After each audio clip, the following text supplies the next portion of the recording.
तो जहाँ आपका कंपटीशन बढ़ेगा, स्ट्रेस बढ़ेगा, तो डेफिनेटली आपको आगे निकलने की, आगे बढ़ने की चाहत है। लेकिन एक जगह पे तो सभी बच्चे नहीं आ सकते। दिस इज़ द रीज़न कि बच्चे पैनिक कर जाते हैं। और सरकारी नौकरी सबसे ज़्यादा फैसिनेटिंग है, जो मैंने छत्तीसगढ़ में ज़्यादा देखा है। You should government job, PSC की जो देखो तैयारी कर रहे हैं, और रिपीटेशन है। पहले जब हम डेवलपमेंटल साइकोलॉजी पढ़ते थे तो हम 9 से 10 साल के बच्चों में सुसाइडल आइडिएशन नहीं देखते थे, और आज 9 से 10 साल का बच्चा सुसाइडल आइडिएशन के साथ वो कर भी रहा है। ऑफ कोर्स अब तो सोशल मीडिया भी करता है, जो कि एक अपने आप में बहुत बड़ा प्रॉब्लम है सभी के लिए। तो बच्चा पढ़ नहीं रहा है, अब पढ़ेगा नहीं तो प्रोक्रास्टिनेट करेगा, बाद में देख लेंगे। इसको कोपिंग स्टाइल नहीं बोलते। उससे बच्चा स्ट्रेस फील करता है, एंजाइटी फील करता है, माल अडेप्टिव तरीके निकालता है स्ट्रेस से निकलने के लिए। मतलब रात को माँ बाप को बिना बताए घर से चले जाओ और सुबह सुबह आओ। ये एक बच्चों का अपना चैलेंजिंग वे होता है। यानी कि आप हमारे जनरेशन के, आप घर जा रहे हो, आप घर में भी जाके थोड़ी देर बाद खाना खाते समय भी आप मोबाइल देख रहे हो, फ़ोन में बात कर रहे हो। आप बताइए आप क्या कर रहे हैं, बच्चा क्या देख रहा है? एक ही कमरे में तो सब एक दूसरे को ही मैसेज करके बात कर लेते हैं। देखिए आज कितने लोग हैं अमेरिका में जो पढ़ रहे हैं या काम कर रहे हैं, वो यहाँ से बेसिक कॉमर्स भी करके गए हैं, तो दे आर गेटिंग इनफ पे। आपके काम करने का तरीका होना चाहिए। काम करने के तरीका आपके गोल से आता है।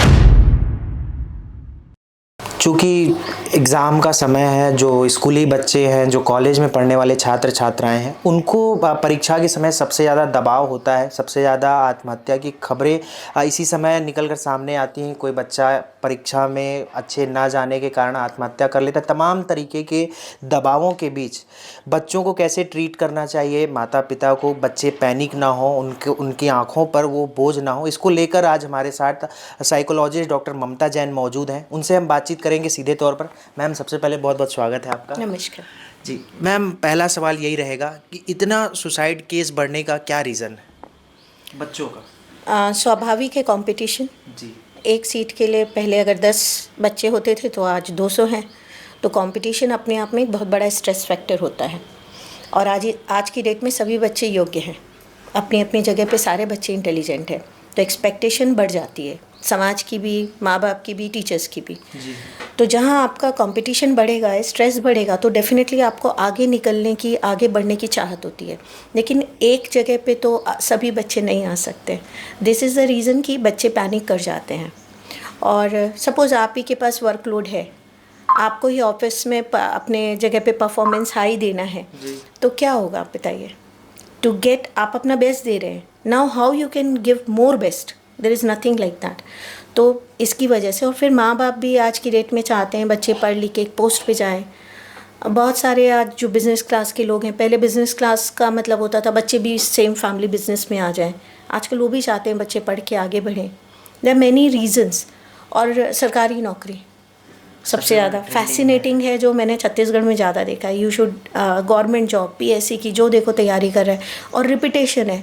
So all this kind of things put a pressure. This is basically a stress. और जो लोग स्ट्रेस और एंजाइटी में डिफरेंस होता है। तो स्ट्रेस जब ओवरलोडेड होगा, आप स्ट्रेस से ऊपर जा रहे हो, इसका मतलब आप कोप अप नहीं कर पा रहे हो, then it is clinical condition, जिसको हम एंजाइटी बोलते हैं। मैम, जो सुसाइडल केस रहते हैं उसमें पेरेंट्स को कितना आप दोषी ठहराएंगे या ब्लेम करेंगे, या कुछ ज़्यादा ही दबाव बच्चों पे रहता है? क्या उनकी जो मेंटलिटी रहती है बच्चों की?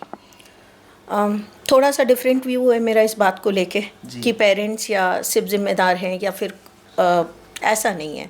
देखिए क्या होता है कि आज रोल डिमांड जो है एक्सपर्टाइज हो गई है। सपोज़ आप मीडिया में जर्नलिस्ट हैं, तो आपको खुद को पता है आज मीडिया बहुत प्रकार की हो गई है। वैसे ही जब बच्चा जाता है तो उसके जो रोल स्पेसिफिकेशन है या स्पेशलाइजेशन के लिए है, वो वहीं से शुरू हो जाता है। 12th से बच्चों के पास बहुत सारे ऑप्शंस होते हैं ना। अब आप एक बात बताइए, सोशल, इमोशनल और फिजिकल डेवलपमेंट का जो एज होता है, वो आप 12th तक कैसे कंप्लीट मान लेंगे? बच्चों में समझ पूरी नहीं होती है। पहले जब हम डेवलपमेंटल साइकोलॉजी पढ़ते थे तो हम 9 से 10 साल के बच्चों में सुसाइडल आइडिएशन नहीं देखते थे, और आज 9 से 10 साल का बच्चा सुसाइडल आइडिएशन के साथ वो कर भी रहा है। कैसे कर रहा है? यानी जो डेवलपमेंटल फेज़ है उसके बच्चे के कहीं ना कहीं तो इम्पैक्ट हो रहे हैं।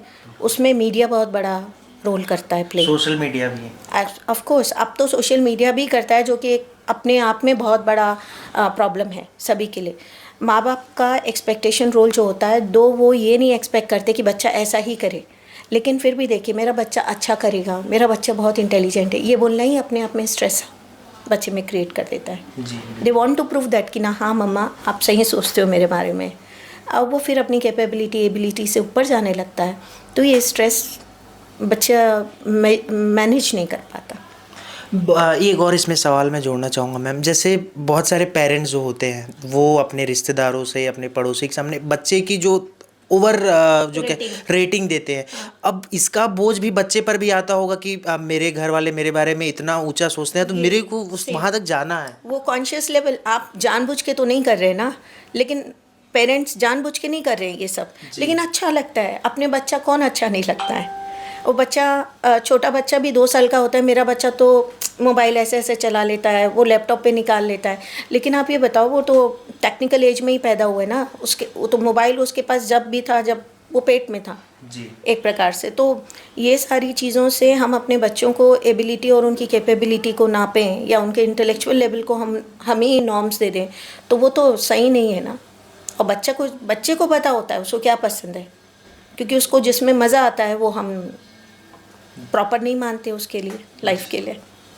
तो मैम कैसे बच्चों को फिर ट्रीट करना चाहिए कि बचपन से उनमें कैसा मतलब माहौल उनको देना चाहिए कि पेरेंट्स ओवर रेटेड ना हो, क्या है पूरा? आज मुझे सुबह भी बैंगलोर टाइम्स से जब मेरा इंटरव्यू लिया गया तो उन्होंने बोला, यही सारी बातों के बाद पेरेंटिंग पे बात आ गई। पहले हम बच्चों के ऊपर बात कर रहे थे, अब पेरेंटिंग के ऊपर बात आती। तो टाइप ऑफ पेरेंटिंग बोलते हैं कि ऑथोरिटेरियन काइंड ऑफ पेरेंटिंग है, किस टाइप की पेरेंटिंग करनी चाहिए। लेकिन मेरा ये मानना है कि हर इंसान अलग होता है, पहला। दूसरा चीज़ होती है कि आपका जो पर्सनालिटी है वो भी अलग होगा। और पर्सनालिटी के बहुत सारे डोमेन्स, यानी आपकी पर्सनालिटी कैसे बन रही है, बचपन से बन रही है ना, आप देख के सीख रहे हैं, कुछ आप उसके साथ पैदा हुए हैं, तो आप कैसे दूसरे से व्यवहार करेंगे आपका अलग होगा। दूसरी बात, आपके बच्चे अगर 2 हैं बच्चे हैं तो वो भी अलग अलग है, उनकी अपनी पर्सनालिटी और सीखने का तरीका है। तो क्या आप एज अ पेरेंट दोनों बच्चों के साथ समान वे से बिहेव करेंगे?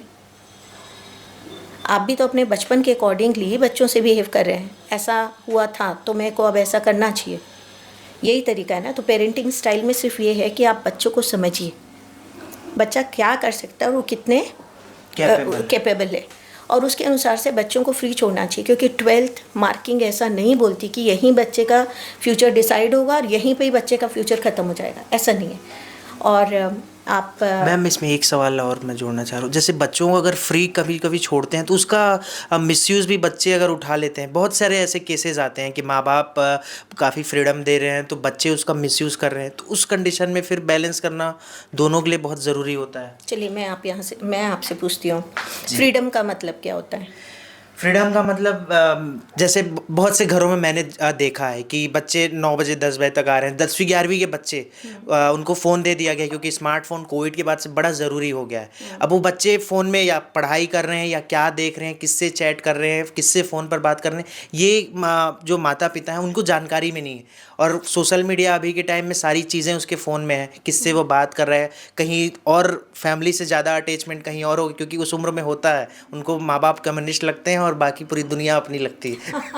तो ये सिचुएशन अगर आता है, क्योंकि ये भी एक फ्रीडम का पार्ट है, अगर उसी को हम कंट्रोल करें कि बेटा 7 बजे घर आ जाओ, पढ़ाई पे ध्यान दो, फ़ोन रख दो, तो जो बिगड़ने की गुंजाइश, क्योंकि हमारे माता पिता हम पर लगाम लगाए तो आज हम थोड़ा सुधरे हुए हैं। अच्छा, आपके माता पिता जी। जब आपको पढ़ाई के लिए स्कूल भेजते थे जी। जब आप घर आते थे जी। तो उनका तरीका क्या होता था? स्कूल में आपको एडमिशन कराने के बाद जब वो स्कूल भेज देते थे तो वहाँ से जो रिपोर्ट आती थी उसके बेसिस पे आपको समझाया जाता था जी। कि बेटा यहाँ तुम कमज़ोर हो, यहाँ पढ़ लो। लेकिन क्या आपके ऊपर ये होता था, नहीं ये कोचिंग अब बदल देते हैं, ये कोचिंग बेटर परफॉर्म कर रही है, ये ट्यूशन वाले सर ज़्यादा अच्छा पढ़ा रहे हैं, क्या इस तरह की बातें होती थी? नहीं होती थी। दूसरा, उस समय भी कंप्यूटर था जब आप पढ़ रहे थे जी। आपने कंप्यूटर से आपने सर्च करके अगर आंसर लिखा था तो आप बताइए टीचर नहीं समझता था कि ये कॉपी किया हुआ आंसर है? आज भी वही है, सब कुछ वही है। आप पहले भी आप गूगल में सर्च करके कर रहे थे, अभी भी गूगल में ही बच्चे सर्च करके करें। द थिंग इज़ दैट कि आप किसी टूल को पढ़ाई के लिए कैसे यूज़ करते हैं ये आप पे डिपेंड करता है। और इसी को हम क्या बोलते हैं, कोपिंग स्किल्स। कोई चीज़ जब हमको समझ नहीं आती तो हम किस तरीके का इस्तेमाल करते हैं, कोपिंग स्किल। आपके ऊपर स्ट्रेस है, आपको आंसर नहीं आ रहा है, आपने गूगल किया, आंसर समझ लिया, वीडियो देख लिया, आपने समझ लिया, स्लाइड देख लिया, समझ लिया, ये कोपिंग स्किल राइट हो गई।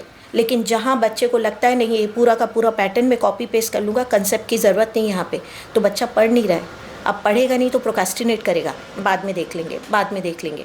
इसको कोपिंग स्टाइल नहीं बोलते। ये बिल्कुल वैसे ही हो गया फ्रीडम जिसको आप बोल रहे हैं कि बच्चा अगर नहीं कर रहा है तो माँ बाप को ऐसा लगता है कोई बात नहीं, कर लेगा, या फिर ये नहीं कर पा रहा है तो हम अच्छे ट्यूशन में भेज देंगे, कर लेगा, इस तरह की अच्छे कॉलेज में करवा देंगे, पैसा है तो। अब यहाँ पे जो कोपिंग स्टाइल है वो बच्चे की ज़ीरो हो जाती है, अपने तरीके से कुछ नहीं कर पाता। Many options are there. अब अगर कोपिंग स्टाइल अच्छी नहीं है तो उसको माल एडेप्टिव बोलते हैं। तब यहाँ पे फ्रीडम जो आप बोल रहे हैं वो होता है जी। स्मोकिंग करना, वेपिंग करना, अल्कोहल, ड्रग्स लेना, जो दोस्त उसके लायक नहीं है, जिसको हम बोलते हैं कंपनी अच्छी नहीं है, उनके साथ घूमना, बोस्ट आउट करना। अभी जैसे एक बच्चा हमारे पास आया जी, उनकी फेयरवेल पार्टी थी और उन्होंने फेयरवेल दिया, तो अब उस बच्चे को ये था कि यार दिखाना चाहिए उसको। इन लोग आजकल बोलते हैं एक वर्ड है इन लोग जेनजी में बोलते हैं, कुछ शो ऑफ करने कोई कुछ एक वर्ड है, मैं भूल रही हूँ। उसने अपने घर से गड्डी निकाली पैसे की और वो सब बच्चों के साथ पार्टी में गया। एट द एंड जब उसको पेमेंट करना था तो बोला मैं करूँगा पेमेंट, और उसने गड्डी निकाल के गिन के दिया पैसा। तो आप ये सोचिए कि वो कहाँ से सीख रहा है ये सब चीज़, वो क्या दिखाना चाह रहा है। अब आप फ्रीडम दी है ना बच्चे को, आप जाओ कुछ भी, आप रात को आओ देरी से, बच्चा गलत तो नहीं कर रहा है ना, फ्रेंड्स के साथ गया है, खाना खाने गया है, इसमें कुछ गलत नहीं है। लेकिन बच्चा पैसे लेके गया है, वो कैसे हुआ? मैम मेरे को लगता है सोशल मीडिया का या जो कैरेक्टर हम देखते हैं अपने लाइफ में, चाहे वेब सीरीज़ हो या मूवीज़ हो या सिनेमा थिएटर में, तो हम वो कैरेक्टर अब पसंद करने लगते हैं और या उसके जैसा बनना चाहते हैं। आप टॉम एंड जेरी देखते थे, बन गए? आप नहीं। बने वैसे? शिनचैन देखते थे, बने वैसे? नहीं। आज वो नहीं देख रहे हैं बच्चे। आज आप जो सोशल मीडिया पे पोस्ट कर रहे हैं बच्चा वो देख रहा है जी। जो माँ उसकी अपने उसमें सोशल मीडिया में इंटरेक्ट कर रही है वो देख रहा है बच्चा। पिताजी किस तरीके से बिहेव कर रहे हैं वो देख रहा है बच्चा, तो वही सीखेगा ना। अगर मेरे को आप पे गुस्सा आया या आपने कुछ गलत काम किया तो गुस्सा आया, तो मेरा क्या तरीका होना चाहिए? मुझे गुस्सा आ रहा है ना, गलत काम भले आपने किया लेकिन वो भी मेरा मानना है ना जी। अब आप तो अपनी ढंग से सही करेंगे। तो यहाँ पे मेरा कोपिंग स्किल जो होता है, गुस्सा नहीं करना होता है, समझना होता है शांति से। लेकिन अब आप बच्चे के ऊपर चिल्ला रहे हैं, झिड़क रहे हैं, कहीं भी गुस्सा निकाल रहे हैं, बच्चा भी वही सीखेगा। They give back you answer, और वहाँ जहाँ वो होता है तो क्लैश होता है पेरेंट्स और बच्चे के बीच में, तब बच्चा ये मान के चलता है आपको कुछ समझ नहीं आता, मैं किस चीज़ से गुजरा हूँ आप समझ ही नहीं सकते। ये सारी चीज़ें बहुत प्रकार के फैक्टर्स अभी क्रिएट हो रहे हैं, उससे बच्चा स्ट्रेस फील करता है, एंजाइटी फील करता है, माल अडेप्टिव तरीके निकालता है स्ट्रेस से निकलने के लिए। फिर पीयर ग्रुप में अपने आप को रिलेट करने के लिए, भाई तुम जैसे हो वैसी मैं भी हूँ, तो ये सारी चीज़ें करने के लिए। अब जैसे आपके कल्चर में नहीं है, हमारे कल्चर में, छत्तीसगढ़ का ही रीजन ले लें, हमारे कल्चर में ऐसा नहीं है लिव इन रिलेशनशिप में कोई भी बच्चा रहता है, या यूज़ एंड थ्रो रिलेशनशिप बोलते हैं बच्चा, वैसा भी नहीं हमारे यहाँ। हमारे यहाँ रात को घर से बाहर निकलना ठीक है, आप बोल रहे हैं 11 बजे आ जाओ, कुछ बात नहीं, लेकिन आज की डेट में जो बच्चे हैं एक वर्ड यूज़ करते हैं फ्लिंग जी। मतलब रात को माँ बाप को बिना बताए घर से चले जाओ और सुबह सुबह आओ। ये एक बच्चों का अपना चैलेंजिंग वे होता है, यानी कि आप हमारे जनरेशन के हो। अभी कर रहा है बच्चा वेपिंग, आप वेपिंग सोचिए, घर घर में बच्चे कर रहे हैं वेपिंग। जैसे मेरे पास पेशेंट आ रहे हैं, वीक में मेरे पास 7 दिन अगर काम कर रही हूँ तो 7 बच्चे तो आ ही रहे जी। अब आप बताइए 650 ml, एक बच्ची ने 650 ml अल्कोहल कंज्यूम किया, क्योंकि वो पहली रात जब पार्टी में गई थी तो she was unable to drink alcohol, तो उसको लगा कि अगर मैं पूरा पी लूँगी तो मैं नेक्स्ट डे प्रॉपर अपने फ्रेंड से, इतना अल्कोहल कंज्यूम किया कि घर वाले उसको हॉस्पिटल में एडमिट करें। अब जब बच्चे आ रहे हैं, माँ बाप क्या सोच रहे हैं, बच्चे क्या सोच रहे हैं, तालमेल ही नहीं है। आप घर जा रहे हो, आप घर में भी जाके थोड़ी देर बाद खाना खाते समय भी आप मोबाइल देख रहे हो, फ़ोन में बात कर रहे हो। आप बताइए आप क्या कर रहे हैं, बच्चा क्या देख रहा है? एक ही कमरे में तो सब एक दूसरे को ही मैसेज करके बात कर लेते हैं। बिल्कुल जो देखेंगे वो बिल्कुल मैम, आप जो प्रॉब्लम बता रही हैं वो बिल्कुल रिलेटेबल भी है और जो हो रहा है समाज में, क्योंकि आप रोज़ ऐसे पेशेंट्स को देख रही हैं। लेकिन मैम अब सवाल यह आता है कि इसको ओवरकम कैसे किया जाए, मतलब क्या पेरेंट्स दोनों को ज़रूरत होगी हालांकि समझने की, कैसे ये चीज़ें ठीक होंगी? देखिए, आपने जो कदम बढ़ाया, जी। आप तो अभी घर में बच्चे को कोई एग्ज़ाम नहीं दिला रहे ना, बोर्ड एग्ज़ामिनेशन। आप यहाँ खड़े हैं, आपका काम है। जी। इसका मतलब ये होता है कि आप मीडिया के थ्रू अगर बच्चों को या माँ बाप को बात पहुँचाना चाहते हैं, इसका मतलब ये एक सोशल ज़िम्मेदारी भी है, ठीक है? एक फैमिली रिस्पॉन्सिबिलिटी होती है, एक सोशल रिस्पॉन्सिबिलिटी होती है और एक स्कूल रिस्पॉन्सिबिलिटी, क्योंकि इंस्टीट्यूट है। तो यहाँ पे पूरा समाज एक बच्चे के लिए ज़िम्मेदार है, ओके। ठीक है? दूसरी चीज़, मेंटल हेल्थ के लिए, अब फिज़िकल हेल्थ के बिना कोई भी बच्चा आगे नहीं बढ़ सकता। तो मेंटल हेल्थ के लिए ज़रूरी है कि आप योगा करें। और अगर आप अब चाहते हैं कि आपका बच्चा योगा करे, तो वो कंप्यूटर या आपका रिमोट कंट्रोल से चलने वाला नहीं है कि बेटा सुबह उठ के योगा करना चाहिए, बेटा सुबह उठ के वॉक करना चाहिए, आपको दिन भर में ही पानी नहीं। You have to do with your child. और वो बच्चे को करने के लिए आपको बोलना नहीं है, आप करोगे, बच्चा देखेगा भी तो आपके साथ करेगा। तो ये ज़रूरी है। तीसरी चीज़ है अच्छा खान पान और सही समय पे खाना पीना। No mobile, no electronic gadgets आज की डेट डिमांड हो गया, क्योंकि ये बहुत बड़ा एडिक्शन है और इससे एंजाइटी जो है काफ़ी बढ़ जाती है। अगर आप थोड़ा भी आप देखिएगा कि आप थोड़ी देर रील्स देख रहे हैं या शॉर्ट्स देख रहे हैं, उसके बाद आप कंटिन्यूस देख रहे हैं, आपको लगता नहीं ज़्यादा हो गया, लेकिन आप बंद नहीं कर पा रहे, तो ये एडिक्शन है। तो इन सब से अगर आप बाहर निकलेंगे तो पढ़ाई बहुत ज़्यादा कठिन नहीं होती है। सो आप प्रेशर, स्ट्रेस सबसे डील करने के लिए आपकी कोपिंग मैकेनिज़म्स इनबिल्ट हैं आपके अंदर में। जैसे मैं सामान फेंकूंगी, आपकी आँख बंद हुई, इनबिल्ट मैकेनिज़्म है। आपको अपने आप को बचाने के लिए हर इंसान के पास, हर जीवित इंसान के पास या जानवर के पास भी तरीका है। तो आप अपने आप को सेफ रखें, अपने को स्वस्थ रखें, उसके लिए सीधा सीधा तरीका है कि थोड़ा तो अवेयर रहिए खुद के लिए। जी मैम, एक सवाल मेरा और था, जैसे बहुत सारे बच्चे होते हैं साल भर पढ़ाई नहीं करते हैं, हम लोग भी ऐसा करते थे, और एग्ज़ाम के टाइम पे बड़ा प्रेशर ले लेते हैं, और जो हमको चीज़ें आती हैं, चाहे 2 यूनिट जितना भी हमने पढ़ा है, वो भी जब एग्ज़ाम हॉल में जाते हैं तो हम भूल जाते हैं। तो जो आता है वो तो बनता भी नहीं है, और जो नहीं आता वो तो हमने पढ़ा ही नहीं है। फिर भी पास हो गए आप? नहीं, मतलब ये एक सवाल है, क्योंकि हम लोग के साथ होता था ऐसा। सर लेकिन आप ये भी समझिए ना, आपने ऐसा किया था लेकिन भी पास हो गए।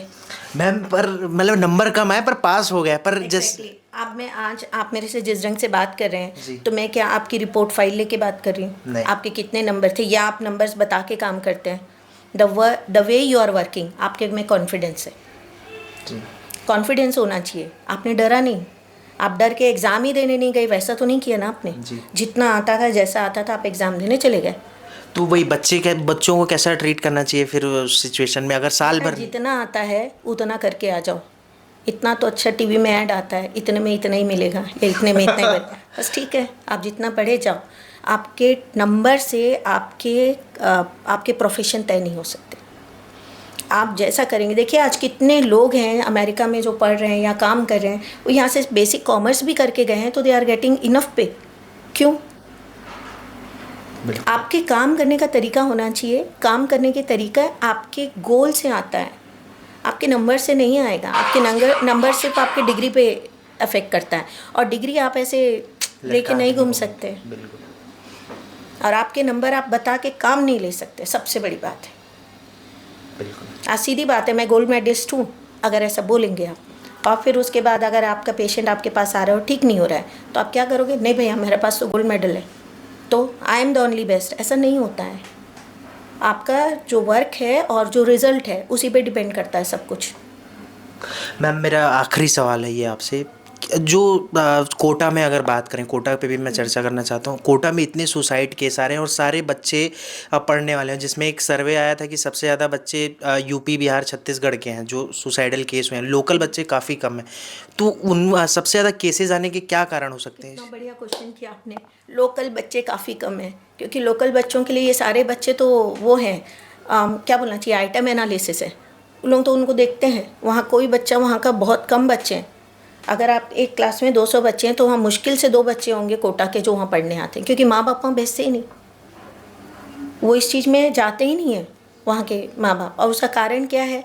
वहाँ पे जितने लोग रहते हैं कोटा में, जिस एरिया में जहाँ बच्चे पढ़ते हैं, जहाँ कोचिंग्स हैं, वहाँ पे वो बच्चे, वो पेरेंट्स जो है उनका काम ही है हॉस्टल और पीजी का खाना बनाने का।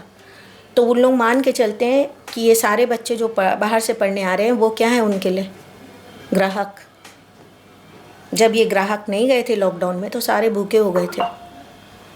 तो वहाँ पे आप सोचिए जो ग्राहक हम छोड़ के आते हैं बच्चों को, वो किस तरह से ट्रीट, खाना अच्छा नहीं मिलता, रहने के लिए अच्छा नहीं मिलता। वहाँ पे जनरलाइज इंस्ट्रक्शन मिलते, आपको ये करना है, आपको ये करना है, आपको ये करना है। बच्चा नीचे से रिजल्ट देखे कि ऊपर से रिजल्ट देखे। और फिर उसके बाद तेरा नंबर कितना आया, मेरा नंबर इतना आया। और उसके बाद घर वाले पूछते हैं कैसी चल रही पढ़ाई। अब वो क्या बताएगा, पढ़ाई ऐसे चल रही है, ऐसे चल रही है, ऐसे चल रही है। मेहनत कर रहा है बच्चा, लेकिन अब उसका कोई वो मतलब नहीं है। जैसे आपने बोला कि आप गए, आपने इतना ही पढ़ा था, पास हो गए, यहाँ पे वो नहीं चलेगा ना। यहाँ तो आप सीधे एक सीधी सिंपल बात है, आप अपने तरीके से समझाइएगा। मैं शायद आपके तरीके से नहीं समझा पाऊँगी। हम एक रेस में खड़े हैं जी। रेस में जितने हमारे बच्चे हैं सब घोड़े हैं, और हम सबको यहाँ से पैक कर दिया। आपने देखा होगा रेस में घोड़ों को ऐसा पैक कर दिया जाता है, सीटी बजाते हैं। अब बच्चा इधर उधर या घोड़ा इधर उधर नहीं देख सकता, उसको सिर्फ वही दिखेगा। और उसका जॉकी जो ऊपर बैठा है और जो बाहर बैठे हैं पैसा लगाए हुए हैं उस पर, नहीं जीतेगा तो घोड़ा आउट, और जो जीतेगा उसका क्या होगा बताइए, वो अच्छे पैसे में बिक जाएगा। लेकिन घोड़ा तो घोड़ा है। तो समझाया भी आपने बड़े एक ऐसे एग्जाम्पल से कि जो एकदम लोग रिलेट कर पाएंगे मैम। आप रिलेट कर लिए ना, काफ़ी है। आप अपने शब्दों तक लोगों को बचाइए। मेरा बिल्कुल भी, अब क्या होता है सर, एज के साथ साथ, समय के साथ साथ पूरी दुनिया बदल रही है जी। तो हम अपनी सोच क्यों ना बदलें। और आप चाहते हैं कि बच्चे आपके ऐसा करें तो आपके बोलने से नहीं करेगा कोई भी जी। वो अपने मन से और अपनी इच्छाओं से करेगा। तो आप उसकी इच्छा को कैसे बदल सकते हैं, आप जो करेंगे उसके अनुसार से बच्चा सीखेगा। सिंपल।